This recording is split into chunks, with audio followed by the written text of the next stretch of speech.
Hi everyone, I hope you guys are doing well in this lockdown. I guess it must be week 8 or 9, I really don't know, I've lost count. But one of the things I've been doing in this season is reading, and recently I've been reading a book called The Elimination of Hurry by John Mark Comer. This book has really challenged me in quite a few areas. One in particular is seeking silence and solitude. I remember when I was younger with young kids, Chris and I were leading the church full time, but we also had jobs as well that we were doing outside of the church, and the kids were toddlers, and life was busy and life was hectic. But I realized at that time that I needed to take time out for myself, and my go-to place was the bath. I'd have a bath, and it was bliss really to be able to lock the door and just pause, be quiet, listen and talk to God. And that was such an important time that I gave to myself, because I realized that it was crucial for me to have that time out and pause to myself. And obviously now we're empty nesters, so we're able to do that a bit more easily. I don't know what life looks like for you in lockdown. But also recently I've been reading through the Gospels, and I've loved reading about Jesus' life and how he lived and how he did life. And the Bible talks about crowds, great crowds following him all the time. There were people following Jesus. So he was a busy man. But the Bible says that he went away by himself. He went to the mountainside. He spent time just taking time out, pausing, talking to his Father and praying.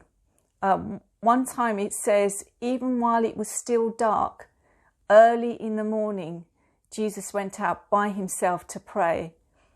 And Jesus, being God's Son, if he needed to take that time out for himself, how much more should we do that in our own lives as human beings? We're not human doings, we are human beings. And so often it almost becomes impossible to take that time out because we're so used to being busy. So whatever life looks like for you in lockdown, whether you're a single parent, whether you're on your own, whether you've got a big family and you're juggling between homeschooling your kids, you're working from home, you have to cook, you have to clean. I don't know what life looks for you, but can I encourage you to find time for yourself, just to pause and to listen to God and just have that time of solitude. It may be early in the morning, you get up before everybody else is up. If you've got a garden, go out into the garden. If you got young kids, maybe put them to bed. In the evening, switch off the TV, the computer and the iPad and the laptop. Switch off the noise and just take that time out to listen to God's voice, to breathe, to pause, to gather your thoughts. Maybe even go for a walk by yourself, go to the park, or just, it could be 10 minutes, 15 minutes, whatever works for you in this season.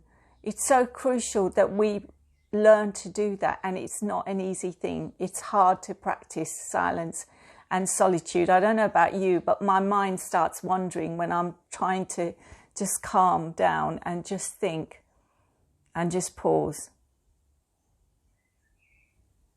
But I'll be praying for you today that God will really encourage you. He will draw near to you as you try and practice silence and solitude.